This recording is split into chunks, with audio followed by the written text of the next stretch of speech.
और भोपाल गैस त्रासदी के कचरे पर मुख्यमंत्री डॉक्टर मोहन यादव ने एक हाई लेवल मीटिंग बुलाई और किसी भी तरह की अफवाह पर विश्वास न करने के लिए लोगों से अपील की है। सरकार को हर व्यक्ति की फिक्र है, सीएम ने कहा, और साथ ही ये कहा कि जन भावनाओं का सरकार आदर करती है। गैस त्रासदी के बाद से फैक्ट्री में मौजूद वो टैंक, वो पाइप्स और वो सभी साजो सामान जो उस फैक्ट्री में उस वक्त लगा हुआ था जब ये जहरीली गैस, दम घुटू जहर हवा में फैल गया था और भोपाल में कई हजार लोगों की सांसों पर ग्रहण लग गया था उस वक्त। और उस कचरे के निपटान के लिए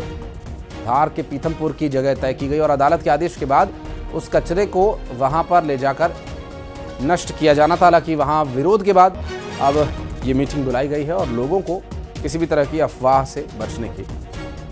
अपील की गई। मध्य प्रदेश सरकार जनता के हितों के सर्वोच्च प्राथमिकता देने वाली सरकार है और इस नाते से हमने सदैव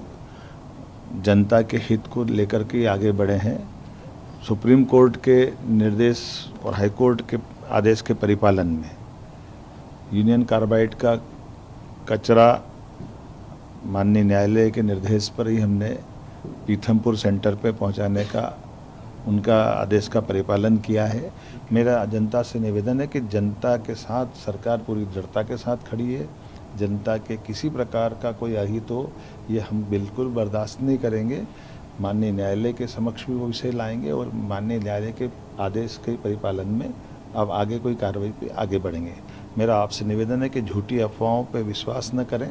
हम सब जनता के साथ हैं, हमारी प्राथमिकता जनता के साथ है। बात करेंगे हमारे सहयोगी शैलेंद्र भदौरिया इस वक्त हमारे साथ मौजूद है। शैलेंद्र, कचरे का निपटान अब भला कैसे होगा, क्योंकि जनभावनाओं का ध्यान रखते हुए अभी फिलहाल कचरा तो वहां पर नहीं डिस्पोज किया जा रहा, कोर्ट के आदेश का पालन भी करना एक बड़ी चुनौती रहेगी सरकार के लिए।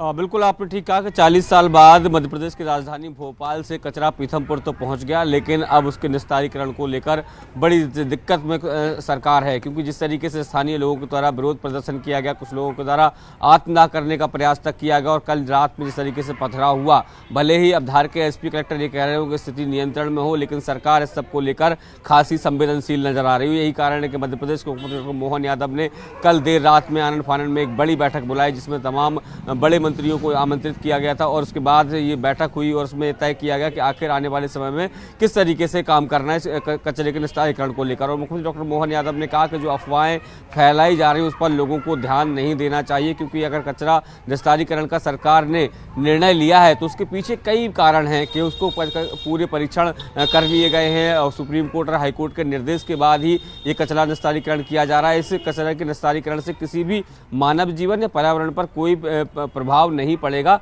ये कहना मुख्यमंत्री का है। लेकिन लोग जो है वो आक्रोशित, और यही कारण है कि मुख्यमंत्री ने कहा कि जन भावनाओं का ख्याल रखा जाएगा, सबको साथ लेकर सबके सहमति से ही कोई निर्णय होगा, एक तरफा निर्णय कोई नहीं होगा। उन्होंने कहा कि कोर्ट में सबको लेकर जरूर सरकार बात करेगी कि व्यवहारिक तौर पर इस तरह की परेशानियां सामने आ रही हैं, तो अब देखना होगा कि क्या जो समय सीमा तय थी उस समय पर ही कचरा जलाया जाता है या फिर सरकार की तरफ से सुप्रीम कोर्ट और हाई कोर्ट में इस बात को, जिस बात की बात करें जन भावना क्या कह रही है उसको भी कोर्ट को अवगत कराया जाएगा और उसके बाद क्या कुछ निर्णय होता है ये देखने वाली बात होगी। जी, स्वाभाविक रूप से, और ये कचरे का निपटान उतना ही ज़रूरी है और लोगों की भावनाओं का सम्मान करना भी ज़रूरी है और कोर्ट के आदेशों का पालन करना भी शैलेंद्र ज़रूरी है। ऐसे में अब देखना होगा कि इस चुनौती से सरकार कैसे खुद को निकालती है। बहुत शुक्रिया आपका इस पूरे मामले पर जानकारी दर्शकों तक पहुंचाने के लिए। और रीवा में सोशल मीडिया पर दोस्ती कर